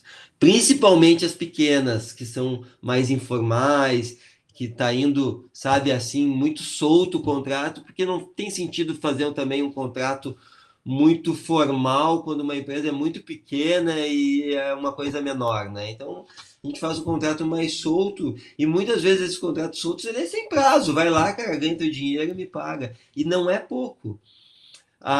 Pessoal, a ABF, ela tem um número e ela diz que tem 1 milhão de franquias no Brasil. Não, ela diz que tem 275 mil franquias no Brasil. Unidades franqueadas ABF. Em todas as franquias que eu trabalhei, que foram cerca de 30, só tive 2 filiadas ABF. Eu quero dizer que, na minha opinião, existe entre 1 e 2 milhões de franquias no Brasil. Tá? E que a ABF está defasada. Entre 1 e milhão, vamos lá, 1,5 milhão de franquias no Brasil. Vamos dizer que 5% tenha contrato por prazo indeterminado. São quantas franquias? 75 mil contratos com prazo indeterminado de franquia no Brasil, em que se aplica esse parágrafo único de forma muito objetiva. Vou dizer uma coisa, Arnaldo. A ABF tem publicado, ela publicou 2 livros com 2 volumes grandes de conteúdo, e em nenhum momento ela fala dessa profundidade que a gente está falando, e tem artigo que simplesmente eu me recusei a ler, porque o título do artigo é Contrato de franquia não é de adesão. Eu não li. Sim, desculpa, mas assim, eu leio às vezes para ver o que é que eles estão querendo dizer, sabe? Mas o cara bota lá o contrato de franquia. E é um cara da diretoria da BF, tá? Esses dias, Cris, esses dias eu tô em casa aqui num domingo e o Raif me liga brabo com o artigo que ele leu. Raif, eu não quero saber do teu artigo. Por que tu leu esse artigo, Raif? Pra começar. Cada um com seu gatilho, cada um com seu gatilho. Cada um com seu gatilho, Cris, é isso aí. Pô, não lê o que não presta, né? Mas então, pessoal, é relevante saber isso para a franquia. É relevante saber. E eu garanto que o Raif também e a Cris já leram muito contrato de franquia com prazo de 1 ano e que depois ele passa a valer por prazo determinado, ou com cláusula que de 5 anos, estando as partes continuando por prazo indeterminado. E o contrato de franquia é um contrato que tem investimento. Ser franqueado, na maioria das vezes, é montar um estabelecimento. E mais do que montar, manter atualizado, comprar estoque, ter estoque. Então as coisas são diferentes nesse tipo de contrato e aqui se aplica também esse parágrafo único de forma muito intensa. Pessoal, da minha parte era isso. Eu quero dizer para vocês que amanhã é a aula de lavada, é a aula para lavar a alma, né? É a aula para dizer realmente... Olha, aumentando as expectativas. Não, é realmente assim, ó, gente, se não for isso, não é franquia de verdade, é amadorismo, tá? Eu quero que vocês pensem no seguinte, né? A Cris é, antes de tudo, uma empreendedora que depois está se transformando em professora. Então, ela faz um caminho inverso. E ela traz uma prática, um entendimento prático, que é muito difícil ver dos professores que começaram a sua profissão como professores. Então, e tanto que a Cris da franquia passou a montar plataformas. Eu falei, Cris, quando a gente se conheceu há uns 5, 6 anos atrás, tu não acha que isso aqui tem relação, franquia e plataforma não é a mesma coisa? E aí que a Cris teve aquele estalo assim, mas é o que eu faço. Eu faço igual a mesma coisa. E aí a gente começou a desenvolver esses pensamentos e esses estudos, que na verdade governança é algo que está na estrutura do construto das redes contratuais e de todas as suas espécies, inclusive das plataformas que são espécies de rede. E tem literatura, a literatura na administração, por exemplo, ela usa a seguinte nomenclatura para falar das plataformas: redes de fornecedores ou redes de prestadores de serviços mediados por plataformas. Então, a rede sempre está presente, a rede é a rede contratual. E aí, na plataforma, é um outro tipo de coordenação, uma coordenação muito mais tecnológica, né? Nas redes de franquia, é uma coordenação muito mais material, não é material, não sei qual a expressão dizer, mas é mais pessoal, talvez, né? E a Cris vai falar sobre isso e que eu entendo que num mundo capitalista não tem sentido a gente não desenvolver o tema da coordenação, da governança e da gestão como um princípio máximo de direito contratual, né? Se o capitalismo é o que é, né?